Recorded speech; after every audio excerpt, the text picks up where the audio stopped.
कि भारतीय जनता पार्टी झूठ की सोम पपड़ी बनाती है, एक परत के ऊपर दूसरी परत झूठ की चढ़ा देती है। और आप शायद रहे होंगे और आम लोग इस बात को महसूस कर रहे थे और जानते थे कि जैसे ही चुनाव खत्म होगा, मतदान होगा, उसके बाद महंगाई बढ़ जाएगी।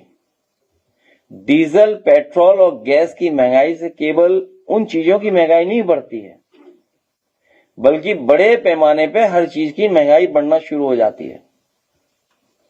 इधर सुनने में आया कि हवाई जहाज की यात्रा भी महंगी होगी और कई एयरलाइंस ने मना कर दिया कि फ्यूल बहुत महंगा हो गया, इसलिए एयरलाइंस को उन रूट्स पे नहीं चला पाएंगे।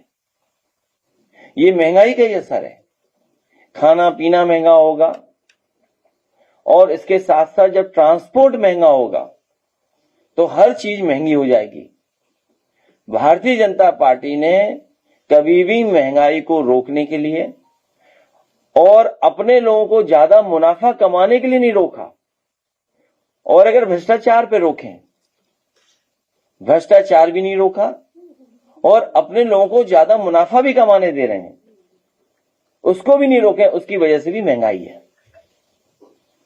इलाहाबाद में बहुत सारे बच्चे तैयारी करते हैं और वहां पर रूम लेकर रहते हैं, बड़ी संख्या में पलायन कर रहे हैं वहां से। पढ़ाई पे कुछ पूछोगे? पलायन इसलिए कर रहे हैं क्योंकि रोजगार, नौकरियां नहीं है। और जिस गुणवत्ता के साथ यूनिवर्सिटी कॉलेजेस बनने चाहिए, इधर प्राइवेट कॉलेजेस बढ़ गए, प्राइवेट यूनिवर्सिटीज बढ़ गई। फीस स्ट्रक्चर क्या बना दिया सरकार ने? फीस स्ट्रक्चर ऐसा ही गरीब परिवार के बच्चे नहीं पढ़ सकते हैं। इसीलिए नेताजी ने गरीब परिवारों की बेटियां पढ़ें, आगे बढ़ें और अपने जीवन में सफल हों, इसलिए कन्या विद्याधन योजना शुरू की थी, जिसमें 30,000 रुपए पिछली सरकार में हम लोग देते थे। भविष्य में भी पुनः बेटियां कैसे पढ़ें, आगे बढ़ें, उनके लिए पढ़ाई के साथ साथ जो आधुनिक और आज के समय की पढ़ाई है, जो रोजगार उपलब्ध करा दे, नौकरी दिलवा दे, भविष्य बना दे और एक अच्छा इंसान बनाए, उस दिशा में हम लोग काम करेंगे। केजी से लेके पीजी तक पढ़ाई जो फ्री बात की थी बेटियों की, वो हम लोग कर करके दिखाएंगे। बंगाल में अब तक जो है केंद्रीय का बहुत ज्यादा दखल था, जितने बल थे, अब कोर्ट ने कह दिया कि गिनती में भी उनका पूरा रहेगा। तो आगे आने वाले समय में 2027 में हम मतलब सपा कैसे इसमें फाइट करेंगे अगर ऐसे चलता रहा? हम सब ये जानते हैं कि इलेक्शन कमीशन एक न्यूट्रल बॉडी है, कॉन्स्टिट्यूशनल बॉडी है। वो किसी के साथ भेदभाव नहीं करेंगे, निष्पक्ष रह करके लोकतंत्र को मजबूत करेंगे, ऐसा हमारा आपका सबका मानना है। कॉन्स्टिट्यूशनली यही हम मानते हैं। लेकिन यूपी में जब रामपुर का चुनाव हुआ, बाई इलेक्शंस हुए, बाई इलेक्शंस के बाद एक इलेक्शन हुआ, आपने देखा कि किस तरीके से किनको प्रिसाइडिंग ऑफिसर बनना है, किसको बूथ पर अधिकारी पोस्ट करना है, किन सिपाही को, किन इंस्पेक्टर को, किन एडिशनल एसपी को पोस्ट करना है, कौन पूरा चुनाव को देखेंगे। तो ये तो यूपी में हम लोगों ने देखा था। शायद बीजेपी ने इलेक्शन कमीशन से मिलकर के यूपी में एक ट्रायल किया था, क्या कहते हैं, प्री रन करते हैं, प्रीव्यू या क्या बोलते हैं, पहले करने से लिख रहे हैं, हाँ, मॉक ड्रिल एक अच्छा शब्द हो सकता है, रिहर्सल कह सकते हैं। तो सोचिए आप, यूपी में किया था और सेम टू सेम उन्होंने बंगाल में उतार दिया। और मुझे जानकारी मिली है कि पैरामिलिट्री और सेंट्रल फोर्सेस का पैरेलल स्ट्रक्चर बना दिया उन्होंने।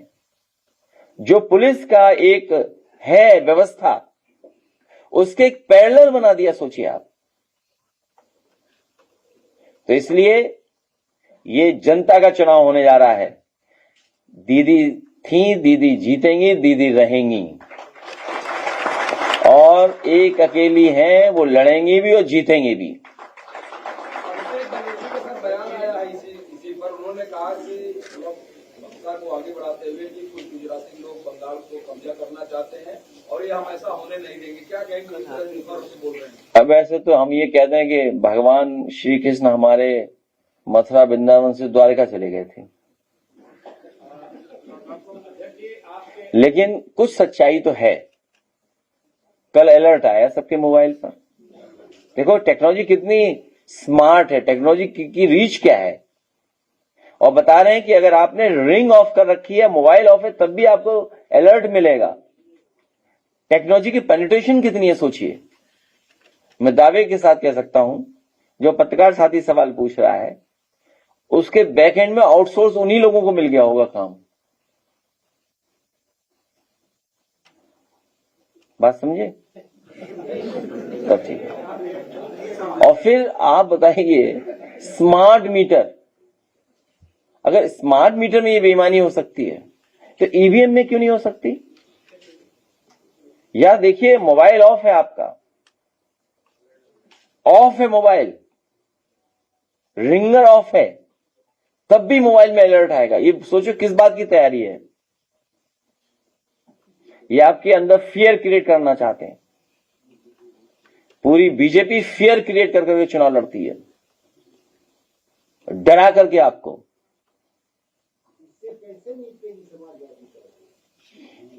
अभी निपटे थे, बाकी हमारी उत्तर प्रदेश जनता निपटेगी।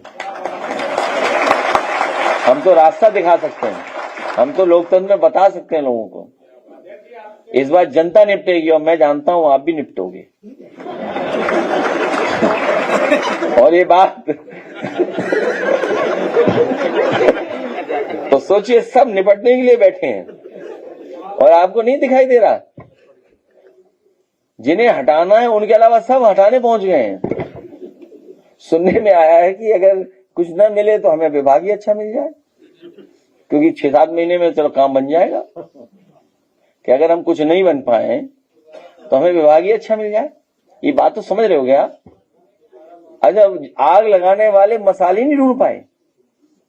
और बताइए कितना झूठ है। जो चीज पार्लियामेंट में पास हो गई, जो कानून बन गई कि आरक्षण लागू है, लेकिन उसके बाद भी आंदोलन चल रहा है। बताओ किसको झूठ की परत चढ़ा रहे हैं, किस पे चढ़ा रहे हैं लोग? नहीं, नोटिफाइड हो गया। जिस दिन उन्हें लगा कि वो हम नहीं जीत सकते तो नोटिफिकेशन हो गया। और आप सब जानते हो, इसीलिए तो 147 पे कितने पे हो? 157।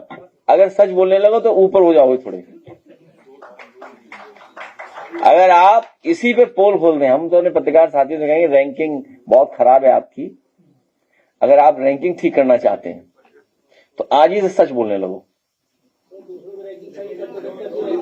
आज ही से रैंकिंग ठीक हो जाएगी कि आप महिला विधेयक पे सीधा तर्क दीजिए कि भाई क्या हो रहा है बताइए आप। केवल महिला आरक्षण पे अगर आप सच बोलने लगे, नहीं उतना ऊपर नहीं जाने देंगे।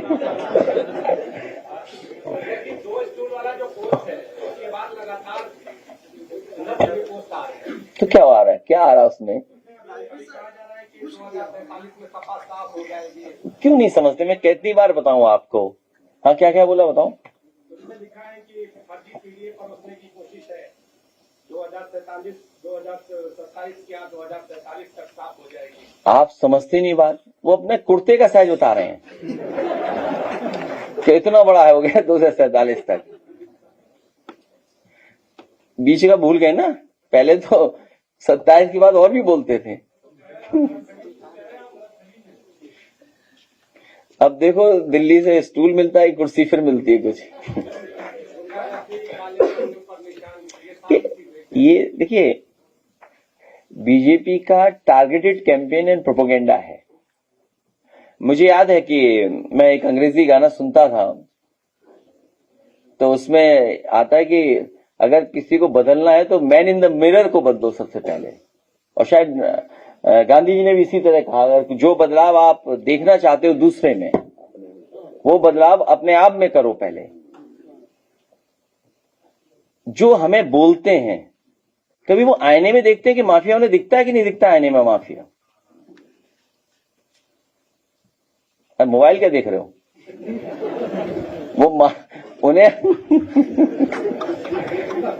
जो हमें इन शब्दों से बुलाते हैं, जब वो सुबह आईना देखते हैं, क्या उन्हें माफिया उसमें दिखता है कि नहीं दिखता? ये बता दें बस। बात समझ गए ना? नहीं समझ पाए? समझाना तो पड़ता है ना, क्या करें कि भाई वो अपना देखें, आईना में देखते हैं, उन्हें अपने आप माफिया दिख जाएगा सुबह। पानी में देख रहे हैं सर, इन लोगों का फर्क रहेगा तो क्या मिलेगा? जी हम लोगों का फर्क रहेगा तो क्या मिलेगा?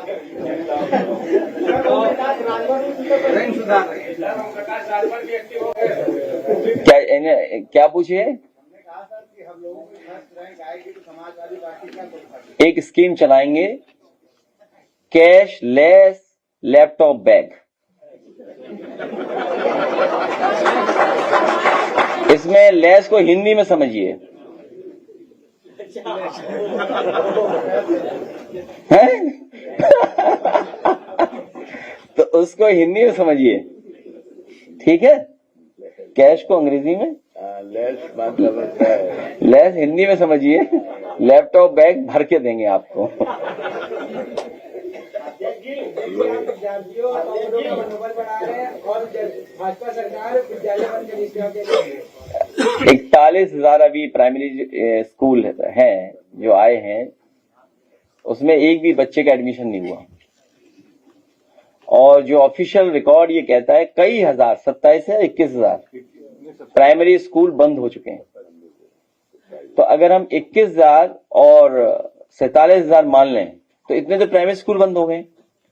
मैं बहुत जल्दी आपको कोशिश करूंगा, आंकड़े इकट्ठे कर रहा हूं, अगर बोल दूंगा यहां तो वो आंकड़े नहीं इकट्ठे करने देंगे। गोरखपुर में कई हजार पद हुआ करते थे टीचर्स के, केवल प्राइमरी और सब मिलाकर के कई हजार केवल गोरखपुर में ही कम हो गए। सोचिए आप, टीचर्स के पद पिछले 10 साल में गोरखपुर में ही हजारों कम हो गए। तो आप इससे तुलना कर सकते हैं और इस डिस्ट्रिक्ट में क्या हालत हुई होगी, या पूरे स्टेट में कितने टीचर्स की जो वैकेंसी थी वो टीचर्स की कितने कम हो गए टीचर्स।